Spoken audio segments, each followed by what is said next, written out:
అయ్యప్ప స్వామి ఆశీర్వాదం మన రక్షణ. మన నిజ జీవితంలో ప్రతి సందర్భంలో మనమే సర్దుకుపోతూ ఉంటాం.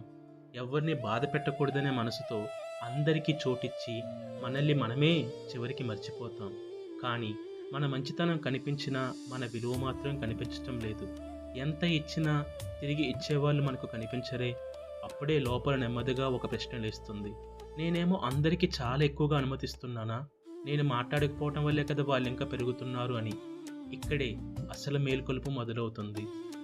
కోపం రాదు, కానీ ఒక గట్టి నిర్ణయం వస్తుంది. ఇకపై ఎవ్వరూ మన శాంతిని నియంత్రణ చేయకూడదు అని. ఆ నిశ్శబ్ద నిర్ణయమే అయ్యప్ప స్వామి మన జీవితంలో ప్రవేశించిన క్షణం.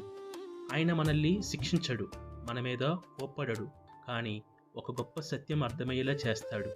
శాంతంగా ఉండడం, సరిహద్దులు పెట్టడం, అహంకార నియంత్రణ, అలాగే నిన్ను నువ్వు కాపాడుకోవడం లాంటివి. అరిచే బలం అందరికీ ఉంటుంది, కానీ నిశ్శబ్దంగా సమాధానం చెప్పే బలం కొద్దిమందికి మాత్రమే ఉంటుంది.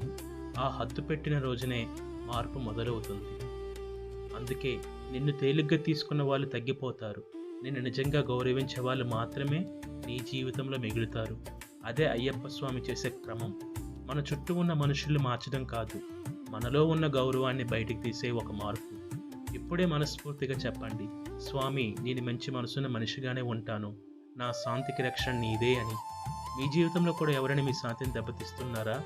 ఆ స్వామి రక్షణ మీ పట్ల ఉండాలంటే కమెంట్లో స్వామి కాపాడుని రాయండి. అలాగే వీడియో కనుక నచ్చితే లైక్, షేర్ మరియు కమెంట్ చేయండి.